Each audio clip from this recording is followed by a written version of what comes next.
Patrice Lecomte, au Château Brachet. Oui.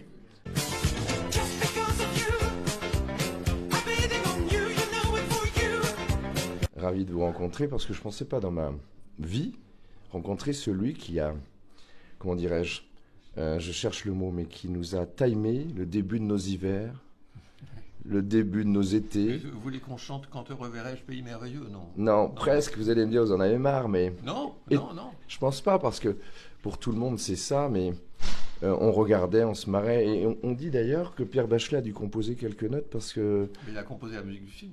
Oui, mais le petit Quand te reverrai-je de Michel Blanc, oui, non, parce que il y avait trop de droits d'auteur sur... Non, c'est parce que initialement c'est Étoile des neiges, voilà, Pays merveilleux, Mon cœur amoureux, ouais. Ou ceux qui s'aiment, tous ceux qui s'aiment. Bref, oui. et on a appris, et c'est ce que chante Michel Blanc sur TCL, et on a appris que Étoile des neiges, il y avait des droits impossibles à payer, enfin exorbitants. Et donc avec Pierre Bachelet, on a fait la même chose, mais à l'envers. C'est au lieu de tu ferais Étoile des neiges. Voilà. Ça fait Quand te reverrai-je, avec les mêmes rimes. Donc tout le monde pense qu'il chante Étoile des neiges, et non, c'est Quand te reverrai-je, pays merveilleux. Voilà, l'anecdote, je l'ai fait ressortir en vous posant la question. Je me dis, ça va le gonfler, entre guillemets, Patrice Lecomte, mais c'est tellement vrai. J'ai confié la couverture à un dessinateur que j'adore, qui s'appelle Bloch, et qui m'a fait exactement la couverture dont je rêvais. C'est un très très grand dessinateur. Non, mais moi j'aurais pu, oui bien sûr, mais ça aurait été moins élégant que ce qu'il a fait. C'est d'abord la réalisation, bien sûr, l'écriture. Oui. Hein, ça c'est votre dernier... C'est pas, on peut pas dire un roman? Si, c'est un roman. Oui, c'est marqué roman. Oui, pardon. J'ai vu ce matin aussi le film Tandem que je n'ai pas vu, mais c'est l'histoire de Lucien Jeunesse. Donc moi qui suis un homme de radio, ça m'a touché. Pourquoi avez-vous voulu conter cette histoire ou... Ce qu'il y a, c'est que c'est pas un biopic de Lucien Jeunesse, loin de là, mais Tandem, j'ai toujours aimé la radio.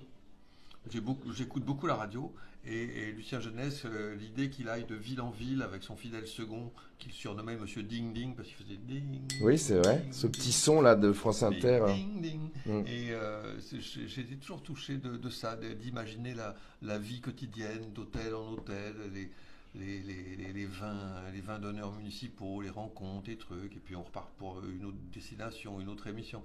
Et ça m'a toujours touché, ça, vraiment.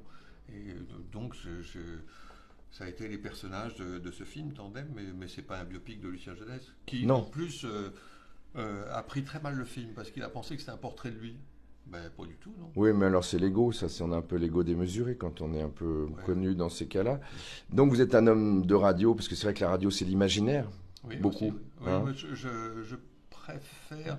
je préfère faire de la radio que de la télévision quand il s'agit de faire de la promotion, ou de parler, ou de participer à, parce que la radio, il y a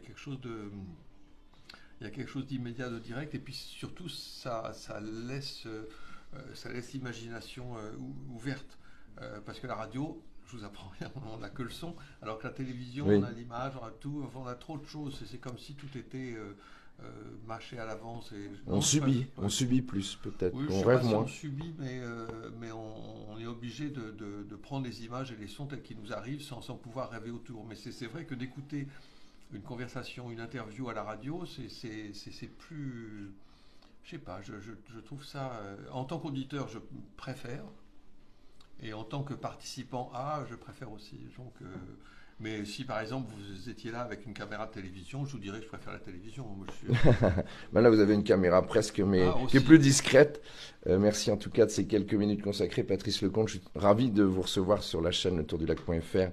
Et puis on va saluer Latka et Pierre-Yves qui est ici, qui vous reçoit d'ailleurs, parce que vous êtes parisien, vous êtes né à Paris.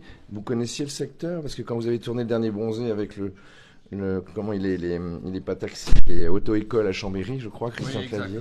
Oui. Non, mais je connais bien Annecy, assez bien Annecy. Aix, j'y suis venu, mais j'aime beaucoup, allez savoir pourquoi, j'aime beaucoup les lacs. Ah oui. Oui, j'ai appris hier que le lac du Bourget est le plus grand lac de France. Plus grand lac naturel de France, voilà. Parce qu'il y a des lacs surnaturels. Non, parce que le lac Léman est coupé en deux, il est moitié français et suisse, mais il est bien au-delà en taille que le lac. Bien sûr, mais il n'est pas entièrement français, donc ça voilà. ne pas. Exactement. Donc il y a 200 mètres de profondeur à son plus grand point. Au lac Léman? Là, ici. Au Bourget, oui, je sais que c'est un lac très profond. Donc, Patrice Lecomte, merci de ces quelques minutes. Je vous en prie. Et vraiment, j'ai été ravi et je lirai votre livre, Monsieur Bouboul, avec beaucoup d'intérêt. Je vous laisserai peut-être regarder ou... Ça, vous me le laissez? Bien sûr. Eh ben, merci. Et je suis sûr que vous viendrez faire le tour du lac en vélo. À vélo. Oui, il faudrait que je revienne pour ça. Mais, parce qu'en plus, le tour du lac à vélo, il ne doit pas y avoir de côte et de descente. Ça doit être assez uniforme, assez plat. Il y a quand même. Il y a 1500 mètres maximum. Moi, je fais du vélo dans la... Merci, Patrice Lecomte. Mais il y a des bonnes côtes. Je laisse la place à tous ceux qui sont venus vous voir au Château Brachet. Merci à vous. Merci à vous. Merci.